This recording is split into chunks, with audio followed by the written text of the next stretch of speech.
तरफ अनंत अंबानी की शादी के समारोह थमने का नाम नहीं ले रहे थे और दूसरी तरफ जैसे ही जियो की रिचार्जेस बढ़े तो जनता को यह लगने लगा कि शादी का पूरा खर्च जो है वो जनता से वसूला जाएगा। 3 जुलाई 2024 को जैसे ही मार्केट के अंदर एक खबर आती है कि जियो के रिचार्जेस 25% तक बढ़ चुके हैं, टैरिफ बढ़ा दिया गया है, तो लोगों की सांसें जो है वो ऊपर चढ़ गई। लेकिन यहीं तक जो है वो थमने का नाम नहीं ले रहा था कारवा। उसके बाद में एयरटेल, वोडाफोन आइडिया, इन्होंने भी अपने टैरिफ जो है वो बढ़ा दिए। आज हम लोग बात करने वाले हैं कि आखिरकार ये प्राइस जो है वो कहां तक पहुंच सकती है। लेकिन एक राज की बात यह है कि जिस भी इंसान के पास में टेलीकॉम सेक्टर के शेयर्स हैं वो शेयरों को बचा कर रखे, संभाल कर रखे, क्योंकि आगे आने वाले 5 साल के अंदर वो आपको जबरदस्त जो है वो मुनाफा देने वाले हैं। तो ये राज की बात जो है वो आप किसी को कहना मत, और शेयर जो है वो आप चुपचाप से खरीद कर रख सकते हैं। चलिए बात करते हैं कि भारत के अंदर कौन कौन से टेलीकॉम इंडस्ट्री जो है वो वर्क करती है। जियो की बात करें, एयरटेल की बात करें, वोडाफोन आइडिया की बात करें, बीएसएनएल की बात करें, एयरसेल की बात करें। एयरसेल जो है वो अब दौड़ से बाहर हो चुकी है।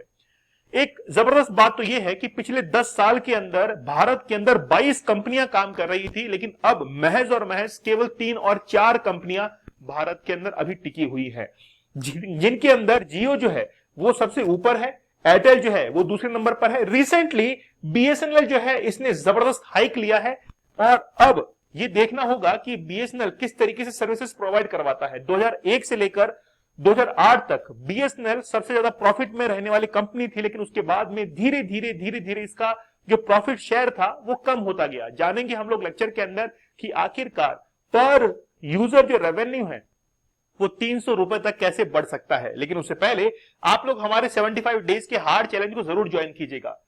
देखिए, भारत के अंदर अभी जो यूथ है वो पोर्नोग्राफी को बहुत एक्सेस कर रहा है। इससे इनका सबकॉन्शियस माइंड जो है वो पूरी तरीके से डिस्टर्ब हो चुका है।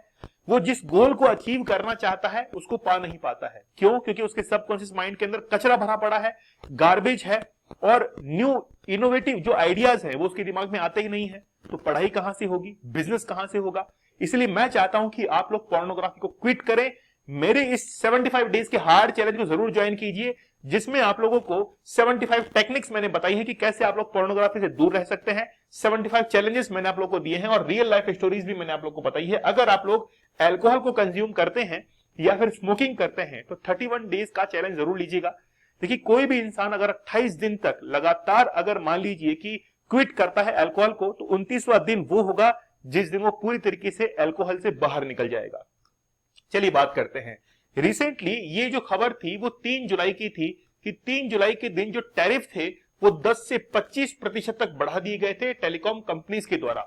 उसके बाद में जो टेलीकॉम इंडस्ट्रीज है इन्होंने काफी मुनाफा कमाया। जैसे जियो है, भारती एयरटेल है, वोडाफोन आइडिया है, इन्होंने जो है वो बेसिकली 10 से 25% तक अपने रिचार्जेस को बढ़ा दिया गया था।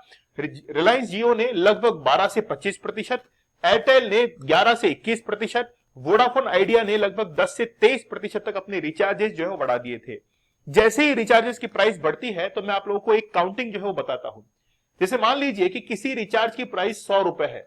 अगर कोई भी कंपनी 1 रुपए इसके अंदर बढ़ाती है, कि मान लीजिए कि उसने 1 रुपए इसके अंदर बढ़ा दिया, तो हमको क्या लगता है कि यार ठीक है ना यार, 1 रुपए बढ़ाया गया है। लेकिन ये 1 रुपए जो है वो किसी कंपनी के लिए 1000 करोड़ का बेनिफिट जो है वो बन सकता है। 1000 करोड़ का बेनिफिट। तो आप लोग ये मान सकते हैं कि बेसिकली ये छोटा सा 1 रुपए की जो बढ़ोतरी है ये कंपनी के लिए बहुत बड़ा मुनाफा होती है। इसी बढ़ोतरी से टेलीकॉम कंपनी जियो, एयरटेल है, वोडाफोन आइडिया है, इनके जो प्रति यूजर औसत आय है, जिसको हम लोग कहते हैं आरपीयू, रेवेन्यू पर यूजर, वो बेसिकली 182 से 15% बढ़कर 220 हो गया। और कंपनियां इस जो है वो अब देख रही हैं कि अब इसको 300 रुपए तक लेके जाएंगे। मतलब अगले 7 साल के अंदर 300 रुपए जो होगा वो क्या होगा? आरपीयू होगा। मतलब एक अगर यूजर 100 रुपए का रिचार्ज कराता है तो हम लोग मानेंगे कि उसका रेवेन्यू पर यूजर जो है वो 100 रुपए है, लेकिन यहां पर 300 रुपए तक जो है वो एवरेज वैल्यू पहुंचने वाली है। मतलब टेलीकॉम इंडस्ट्रीज के जितने भी शेयर हैं वो जबरदस्त तरीके से बढ़ने वाले हैं। भारतीय एयरटेल के यानी कि एंटरप्राइजेस के जो चेयरमैन हैं सुनील भारती मित्तल, उनका कहना यह है कि जैसे ही 300 रुपए तक पहुंच जाएंगे, मतलब पर यूजर एवरेज रिचार्ज जो है वो 300 रुपए तक पहुंच जाएगा, उसके बाद में फिर भी टेलीकॉम इंडस्ट्रीज के अंदर भारत जो है वो सबसे सस्ता मार्केट रहेगा। मतलब भारत जो है वो अभी बहुत सस्ता है। अगर पर यूजर जो रेवेन्यू है वो 300 रुपए तक भी पहुंच जाएगा तो भी भारत सबसे सस्ता मार्केट ही रहेगा। टेलीकॉम इंडस्ट्री जो है अभी उसका बिजनेस लगभग 82,741 करोड़ का है और आप लोग मान सकते हैं कि जैसे मैंने आपको कैलकुलेशन बताई थी कि 1 रुपया अगर बढ़ा जाता है तो 1000 करोड़ का मुनाफा उसमें होता है। अगर हम लोग मार्केट शेयर की बात करें तो रिलायंस जियो जो है वो टोटल रिचार्जेस का, या हम लोग कहें कि जितने भी लोग यूज करते हैं उसका 40.3%, 40.3% जो है वो किसके पास में है, रिलायंस जियो के पास में है। 33.1% जो है वो भारतीय एयरटेल के पास में है। वोडाफोन आइडिया 18.8 शेयर है, लेकिन बीएसएनएल बहुत कम पर है 7.74। तो यहां से हम लोग ये भी कैलकुलेशन निकाल सकते हैं कि लगभग 90% जो शेयर है वो इन्हीं तीन कंपनी के पास में है, जियो, भारतीय एयरटेल और वोडाफोन आइडिया के पास में। अगर हम लोग देखें कि world second largest telecom industries जो है वो किसमें है, भारत के अंदर है। और टेली डेंसिटी, मतलब ये हम लोग देख सकते हैं, टेली डेंसिटी मींस होता है जिसे हम लोग लिटरेसी की बात करते हैं। अगर मान लीजिए कि मैं बात करता हूं कि 65% जो है वो लिटरेसी है, तो 1 किलोमीटर के दायरे के अंदर, एक जो किलोमीटर स्क्वायर का जो दायरा होता है उसके अंदर 65% जो लोग हैं वो पढ़े लिखे हैं।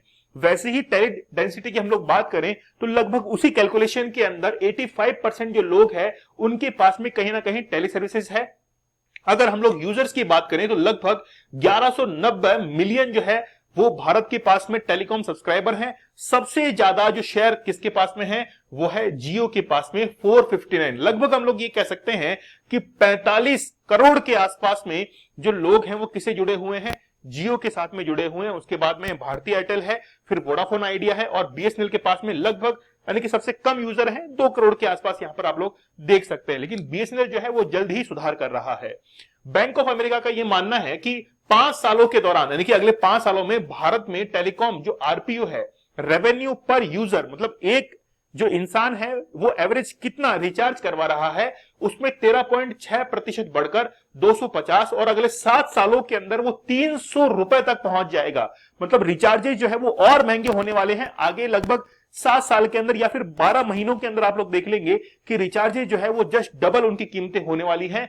सिटी रिसर्च के अनुमान है कि एयरटेल आने वाले सालों के अंदर सबसे ज्यादा टैरिफ बढ़ाएगा। मतलब एयरटेल जो है वो सबसे ज्यादा टैरिफ बढ़ाने वाला है। सबसे ज्यादा जो महंगे रिचार्जेस होने वाले हैं वो एयरटेल के होने वाले हैं। वर्ष 2025-26 तक 270 और 27 तक 305 तक उनके रिचार्जेस पहुंच सकते हैं। मतलब ये बेसिकली ये बात की जा रही है रेवेन्यू पर यूजर की। तो एक जो यूजर होगा एयरटेल का, उसको एवरेज जो है वो मंथली हम लोग कह सकते हैं कि 305 रुपए जो है वो बेसिकली क्या करेगा, रिचार्ज जो है वो करवाएगा। और ये रिचार्जेस की प्राइस देख सकते हैं। सबसे ज्यादा जो अभी चर्चा का विषय रहा था वो ये वाला रहा था। ये था जियो का एक रिचार्ज जिसकी कीमत थी 666 रुपए, 666 इसकी प्राइस थी, जिसकी कीमत बढ़कर 799 रुपए हो गई। तो यहां पर ये जो प्राइस आप लोग देख सकते हैं लगभग 25% जो है इसके अंदर बढ़ोतरी हुई है। तो इसीलिए मैं कह रहा था आप लोगों से कि जितने भी शेयर मार्केट के अंदर टेलीकॉम इंडस्ट्री के शेयर हैं वो आगे आने वाले कुछ समय के अंदर जो है जबरदस्त परफॉर्म करने वाले हैं, क्योंकि उनके पास में रेवेन्यू जो है वो आने वाला है और उसी रेवेन्यू का शेयर जो है वो किसको मिलेगा, शेयर होल्डर्स को मिलेगा। चलिए 75 डेज के हार्ड चैलेंज को आप लोग जरूर ज्वाइन कीजिएगा। मेरा यह मानना है कि जिंदगी के अंदर अगर आगे निकलना है तो डिस्ट्रैक्शन जो है, आपके जिंदगी के अंदर जो भटकाव हैं, ठीक है, जो आपको डिस्टर्ब करती है, इनको दूर करना पड़ेगा। जैसे पोर्नोग्राफी है, देखते हैं आप लोग, छोड़ दीजिए उसको, क्योंकि कहीं ना कहीं सबकॉन्शियस माइंड को वो आपको डिस्टर्ब कर रही है। आपके सक्सेस के अंदर एक बाधा, एक जो है वो रुकावट बनी हुई है। 31 डेज का हार्ड चैलेंज है ताकि आप लोग अल्कोहल से दूर रहें, स्मोकिंग से दूर रहें। चलिए मिलते हैं आप लोगों से अगले सेशन में, तब तक के लिए धन्यवाद, थैंक यू, जय हिंद।